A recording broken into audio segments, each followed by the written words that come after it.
말씀 앞에 서며 우리 신앙의 가장 근본적인 질문을 던지려고 합니다. 그것은 우리가 믿는 예수님은 과연 어떤 분이십니까? 라는 질문입니다. 우리가 믿고 있는 예수님은 과연 어떤 분이십니까? 우리의 신앙생활에서 가장 중요하고 결정적인 토대는 내가 얼마나 뜨겁게 열심을 내는가, 혹은 얼마나 고상한 종교적 행위를 갖추었느냐가 아닙니다. 참된 믿음의 토대는 바로 예수님이 어떤 분이신가를 바르게 알고 고백하는 데 있습니다. 내가 믿는 대상이 누구인지를 바로 알지 못하면 우리의 모든 열심은 자칫 나 자신의 욕망을 채우거나 종교적 위안을 얻기 위한 기복주의와 자기 만족으로 변질되기 쉽습니다. 누가복음 5장은 바로 이 질문, 예수 그리스도는 과연 누구이신가? 라는 질문에 대해서 연속된 사건들을 통해 명확한 답을 제시하고 있습니다. 본문 바로 앞선 중풍병자 사건을 기억해 보시기 바랍니다. 사람들은 중풍병자를 침상채 메고 와서 예수님께 바랬습니다. 그들이 바랬던 것은 오직 하나, 육신의 병을 고치는 것이었습니다. 그들은 예수님을 단순한 능력 있는 치유자나 기적을 베푸는 신통한 의사 정도로 오해했습니다. 그러나 예수님은 그들의 오해를 즉시 바로 잡아주십니다. 주님은 병자에게 내 병이 나았다라고 말씀하시기 전에 먼저 이 사람아 내 죄사함을 받았느니라 라고 말씀을 하시고 그리고 나서 그를 치료하십니다. 예수님은 단순히 육신의 질병을 치료하러 오신 의사가 아니셨습니다. 그분은 하나님만이 가지신 죄를 사하는 권세를 가지셨고 죄라는 근본적인 질병으로 죽어가던 인간을 구원하러 오신 하나님, 곧 메시아셨습니다. 오늘 우리가 읽은 27절부터 39절까지의 말씀 역시 마찬가지입니다. 예수님은 세리 레위를 부르시고 죄인들과 식탁을 나누시며 금식과 포도주 비유를 통해 당신이 누구신지, 그리고 이 땅에서 무엇을 하러 오셨는지를 오늘 본문 말씀을 통해서 우리에게 알려주고 있습니다. 중풍병자에게 죄사함의 권세를 나타내신 예수님께서는 곧이어 가버나움 세관에 앉아있던 세리 레위를 찾아가십니다. 27절입니다. 그 후에 예수께서 나아가사 레위라 하는 세리가 세관에 앉아있는 것을 보시고 나를 따르라 하시니, 당시 세리는 로마 제국의 수탈에 협조하며 동족의 고열을 빠는 매국노이자 도둑 취급을 받았습니다. 심지어는 성전에 들어갈 수도 없었고 재판에서 법적 증인 자격조차 박탈당한, 사회적으로도 또 종교적으로도 완전히 매장된 죄인이라 취급받고 죄인이라는 낙인을 찍힌 존재였습니다. 어느 누구도 그에게 따뜻한 시선을 보내지 않는 그런 죄인이 바로 세리입니다. 그러나 세상 모두가 피하고 손가락질하던 그곳에 만왕의 왕이시며 거룩하신 하나님의 아들이신 예수님께서 친히 걸어 들어가십니다. 그리고 단 한마디의 조건도 없이 선언하십니다. 나를 따라오너라. 주님의 이 주권적인 부르심에 레위는 즉시 일어나 자기 집에서 은혜의 잔치를 베풀었고 그 주변에 있던 친구들을 불러 모으기 시작합니다. 그런데 여기서 문제가 시작합니다. 여러분, 세리는 그 누구에게도 좋은 평을 받지 못했고 그 누구에게도 환영을 받지 못했습니다. 그런 죄인으로 취급받았던 세리가 자신의 친구들을 불러 모았다고 생각해 보시기 바랍니다. 누가 모였겠습니까? 똑같은 세리였습니다. 세리와 죄인들이 모여서 예수님과 함께 잔치를 벌이며 마시고 먹고 있는 것입니다. 이것이 오늘 본문의 가장 큰 문제가 됩니다. 자신들의 종교적 정결함을 과시하던 바리새인과 서기관들이 그렇게 죄인들, 세리들과 함께 식사를 하며 그렇게 있는 예수님을 바라보면서, 또 제자들을 바라보면서 분노하며 비난합니다. 너희가 어찌하여 세리와 죄인과 함께 먹고 마시느냐? 죄인과 거리를 두는 것이 거룩한 것이다. 죄인들과 거리를 두는 것이 거룩한 것이다 라고 믿었던 그들에게 거룩한 스승이 죄인과 식탁을 나누는 것은 도저히 받아들일 수 없는 행동이었습니다. 이러한 비난을 향해 예수님께서는 당신이 이 땅에 오신 본질적인 정체성을 오늘 선언하십니다. 31절로 32절은 이렇게 기록되어 있습니다. 예수께서 대답하여 이르시되 건강한 자에게는 의사가 쓸데없고 병든 자에게라야 쓸데있나니 내가 의인을 부르러 온 것이 아니요 죄인을 불러 회개시키러 왔노라. 바리새인들은 예수님의 이러한 선언 앞에서도 그 예수님이 누구신지 깨닫지 못했습니다. 그래서 질문의 주제를 금식으로 바꿉니다. 내가 죄인들을 구원하기 위해 왔다라는 그 예수님의 말 앞에 다른 주제를 가지고 예수님께 질문합니다. 본문 33절입니다. 그들이 예수께 말하되 요한의 제자는 자주 금식하며 기도하고 바리새인의 제자들도 또한 그리하되 당신의 제자들은 먹고 마시나이다. 바리새인들에게 이 금식은 자신의 경건을 자랑하는 도구이자 메시아와 구원의 날을 기다리는 고통스러운 애통이었습니다. 그러나 예수님은 자신을 신랑으로 비유하시며 그들의 영적 무지를 폭로하십니다. 그들이 금식했던 이유는 바로 메시아를 기대했고 메시아를 고대했던 그들의 전통이었고, 금식하지 않고 메시아를 기다리지 않고 그렇게 먹고 마시는 예수님을 향해서 비난을 했습니다. 그렇게 비난했던 예수님은 그들을 향해서 오늘 본문에서 신랑, 혼인잔치에 함께 있는 그 신랑에 대한 이야기를 하십니다. 신랑이 혼인잔치 사람들과 함께 있는데 그 손님들이 과연 거기서 금식을 하겠느냐라는 말입니다. 이 말은 단지 신랑과 혼인잔치 안에서 있는 그런 축제와 같은 이야기만을 담고 있는 것이 아닙니다. 여러분, 신랑이라 함은 구약 시대에 바로 하나님을 나타내고 이스라엘 백성과 결혼하신, 혼인을 맺으신 신랑이신 하나님을 보여주는 하나의 단어이기도 합니다. 이사야서와 호세아서는 이렇게 기록하고 있는데, 마치 청년이 처녀와 결혼함 같이 내 아들들이 너를 취하겠고 신랑이 신부를 기뻐함 같이 내 하나님이 너를 기뻐하시리라. 호세아서는 내가 내게 장가들어 영원히 살되 공의와 정의와 은총과 긍휼이 여김으로 내게 장가들며. 그러니까 지금 바리새인들과 서기관들은 하나님의 아들, 하나님께서 보내시겠다고 약속하신 메시아를 기다리면서 금식하고 있는데, 그런 금식하고 있는 자들을 통해서 예수님이 뭐라고 얘기하시냐면 내가 신랑이다 라고 말씀하시는 것입니다. 그것이 무엇이냐면 너희들이 그렇게 금식하며 기다리고 있는 메시아가 바로 나다, 내가 이 땅에 왔다라고 예수님께서 말씀하고 계신 것입니다. 그러니 신랑이 함께 있는 잔치집에서 메시아가 온 그 잔치집에서 어찌 슬퍼하며 금식할 수 있느냐라고 선언하신 것입니다. 신랑이 도착하여 구원의 잔치가 벌어졌는데도 금식만 고집하는 것은 눈앞에 계신 메시아를 알아보지 못하는 그런 영적인 맹인이었다라는 사실을 오늘 본문을 통해서 예수님은 그들에게 보여주고 있는 것입니다. 그리고 이어서 예수님은 한 가지 비유를 더 하시는데 바로 새 포도주에 대한 비유입니다. 37절로 38절은 이렇게 기록되어 있습니다. 새 포도주를 낡은 가죽 부대에 넣는 자가 없나니 만일 그렇게 하면 새 포도주가 부대를 터뜨려 포도주가 쏟아지고 부대도 못 쓰게 되리라. 새 포도주는 새 부대에 넣어야 할 것이니라.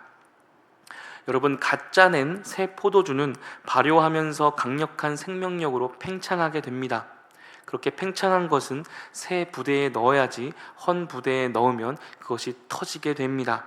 이것은 예수 그리스도께서 가져오신 새 언약의 복음이 가진 역동적인 생명력과 자유, 죄인을 깨트려 살려내는 은혜의 능력을 의미합니다. 반면에 낡은 가죽 부대는 오래되어 딱딱하게 굳어진 가죽으로 바리새인들이 구축해 놓은 율법주의적 전통과 자의적인 경건, 자기의라는 종교적 틀을 보여줍니다. 생명력이 넘치는 복음은 인간의 낡은 종교적 틀에 담길 수 없으며 인간을 내부로부터 새롭게 바꾸는 새 부대를 요구합니다.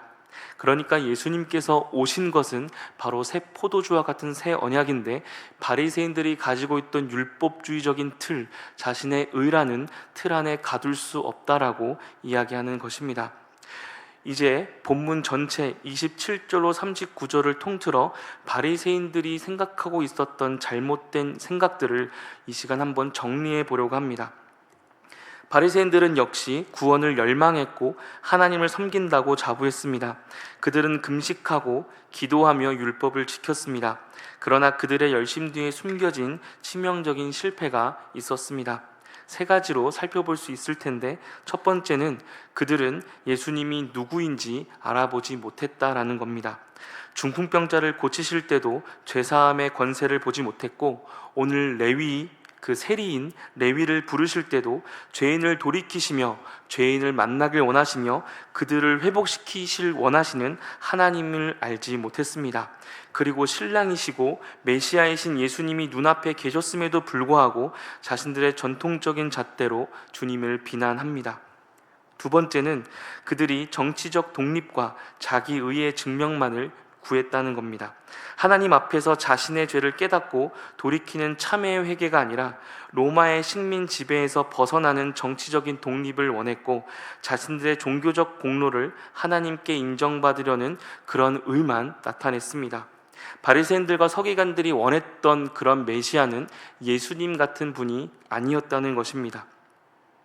자신들을 독립시킬 수 있는 그런 메시아를 원했고, 자신들이 생각하는 죄인이라는 자들과 함께하는 것이 아니라 자기들과 같이 경건하며 주님 앞에 온전히 서기 위해 애쓰고 있는 자신들과 같은 사람과 함께할 그런 메시아, 자신들을 로마의 압제에서 구원할 메시아를 원했다라는 것입니다. 마지막으로 그들은 경건의 모양이라는 묵은 포도주에 취해 있었습니다. 39절의 말씀처럼 그들은 자신들이 축적해온 전통과 도덕적 우월감에 안주하면서 정작 죄인을 살리시려고 새 포도주로 오신 메시아를 배척해 버린 것입니다. 오늘 말씀에 나온 이 레위를 만난 이후에 있는 이 모든 사건들은 우리에게 한 가지 사실을 알려주고 있습니다. 우리가 믿고 있는 예수님이 누구냐라는 질문입니다. 바리새인들과 서기관들은 어떠했습니까? 예수님이란 존재는 죄인들과 함께해서는 안 되는 분이십니다. 감히 거룩하신 분이 거룩하지 않는 죄인들과 함께해서는 안 되는 분이라고 바리새인들과 서기관들은 그렇게 이해를 하고 있었습니다. 또한 예수님을 향해서 그분은 결코 메시아가 될 수 없다라고 단정지었습니다. 내가 원하는 메시아도 아니고 우리나라를 독립시켜줄 그런 우리가 원하는 메시아가 아니었습니다. 그러니 금식을 해야 한다고 왜 금식하지 않느냐고 반문하며 예수님을 향해서 비난했던 것입니다. 그래서 예수님께서는 그들을 향해서 내가 메시아라고 말씀하시며 그들을 향해서 낡은 가죽 부대라고 말씀하십니다. 그들은 자신들이 가지고 있었던 율법이라는 법 아래, 자신들이 만들어 놓은 전통 아래, 자신들이 만들어 놓은 경건이라는 틀 안에서 예수님을 해석하고 예수님을 이해했으며, 자신들이 원하고 바라고 고대했던 메시아가 아닌 예수님을 향해서 그는 메시아가 아니라고 생각했던 것입니다. 오늘 본문은 그것을 지적하고 있는 것입니다. 예수님께서 이 레위를 만난 사건을 통해서 바리새인들과 서기관들에게 그것을 지적하며 예수님이 어떤 분인지를 알려주시는 것입니다. 예수님은 우리의 어떤 문제를 해결해 주시는 분, 내 소원을 들어주는 능력자, 혹은 내 경건함을 빛내줄 도구나 나의 아픔과 괴로움을 해결해 줄 분이 아니라, 그것이 아니라 우리를 죄에서 구원해 주시는 하나님의 아들이시오, 우리를 죄에서 구원하시는 메시아라는 사실을 오늘 본문을 통해서 다시 한번 우리에게 알려주고 있는 것입니다. 내가 이렇게 봉사하고 헌금했으니 하나님이 복을 주셔야 한다는 식의 거래적인 태도는 예수님께서 오늘 바리새인들에게 말하고 있는 지적을 당하는 그런 생각입니다. 혹시 여기 계신 분들 가운데 우리 가운데 있는 섬김과 헌신과 봉사와 내가 교회 생활한 연수를 따져서 하나님 앞에 얻어야 될 것들이 있다라고 생각하는 분이 계십니까? 오늘 예수님께서는 그런 우리들을 향해서 이렇게 말씀하시는 것입니다.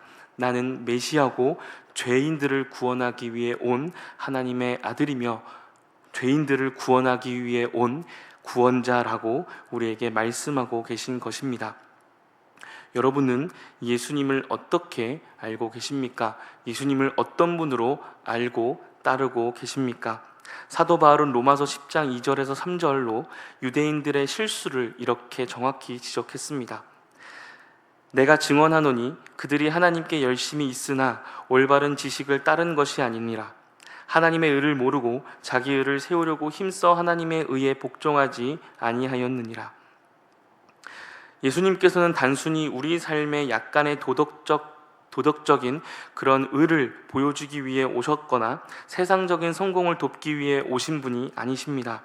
예수님은 완전히 오염되고 죽어버린 우리의 영혼을 십자가의 보혈로 씻어내시고 죄인을 불러 회개시켜 하나님의 자녀로 새롭게 창조하러 오신 메시아이십니다.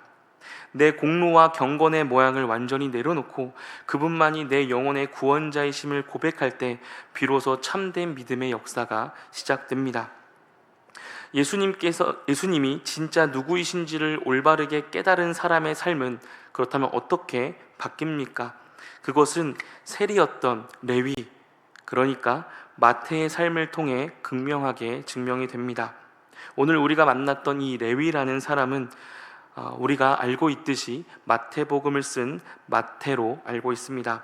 레위는 주님이 단순한 스승이 아니라 자신과 같은 죄인을 회개시키러 오신 참된 메시아임을 깨달았습니다.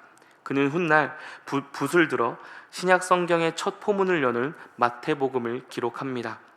마태가 마태복음을 기록할 때 마음속에 품었던 독자들이 누구였습니까? 바로 끝까지 예수님을 배척하고 율법주의에 갇혀서 자신을 죄인이라고 손가락질을 했던 유대인들과 바리새인들이었습니다. 이 마태복음은 유대인들과 바리새인들을 위해 쓴 서신입니다. 마태는 자신을 배척하던 유대인들을 향해 복수나 비난 대신 눈물로 이렇게 선포합니다. 마태복음 1장 21절입니다. 아들을 낳으리니 이름을 예수라 하라. 이는 그가 자기 백성을 그들의 죄에서 구원할 자이심이라 하니라. 마태복음 전체를 관통하는 마태의 메시지는 명확했습니다. 유대인 동족 여러분, 당신들이 의지하는 율법과 금식이라는 묵은 포도주로는 결코 구원을 얻을 수 없습니다. 우리가 그토록 기다리던 구약에 죄인을 구원하러 오신 참된 메시아가 바로 예수 그리스도이십니다. 그분은 나 같은 죄인도 살리신 그분 앞에 당신들의 낡은 부대를 깨뜨리고 나오셔야 할 그런 구원자이십니다라고 마태는 기록하고 있는 것입니다. 예수님이 누구이신지 정확히 알았기에 마태는 구약에 있는 많은 본문들을 들어서 예수 그리스도가 과연 누구이신지를 하나하나 낱낱이 기록합니다. 마태복음에서는 구약 성경의 많은 메시아에 대한 그런 예언들을 기록하고 있는데 바로 이 마태, 레위, 세리였던 이 레위가 자신을 구원한 예수님이 어떤 분인지를 명확히 알아 그들 가운데 복음을 전한 것입니다. 사랑하는 성도 여러분, 예수 그리스도가 여러분들에게는 어떤 분이십니까? 여러분들이 가지고 있는 여러 가지의 틀과 여러 가지의 생각들과 여러 가지의 열심들로 예수님을 바라보고 계십니까? 내가 가진 열심으로 예수님께서 그 열심을 바라보시고 복을 주시고 내가 교회에서 하는 여러 가지의 봉사와 섬김을 통해서 예수님이 우리 가운데 복을 주신다고 생각하십니까? 오늘 본문을 통해서 우리에게 분명히 한 가지를 말씀해 주신데 그것은 예수님께서 우리에게 이미 우리가 감당할 수 없는 복을 주셨다라는 사실입니다. 바로 죄인을 구원하시기 위해 오신 그 목적을 우리에게 이루셨다라는 것입니다. 사랑하는 성도 여러분, 그 복을 우리 삶 가운데 누리시길 바랍니다. 낡아버린 그런 부대를 깨뜨려 버리시고 우리가 가지고 있는 여러 가지 잘못된 신앙적인 이야기들을 벗어버리시고 주님께서 알려주신 말씀을 가까이 하심으로 예수님이 어떤 분인지를 명확히 알므로 그 주님을 붙잡고 그 주님을 따라 살아가는 우리 모두가 되기를 주님의 이름으로 간절히 축복합니다. 기도하겠습니다.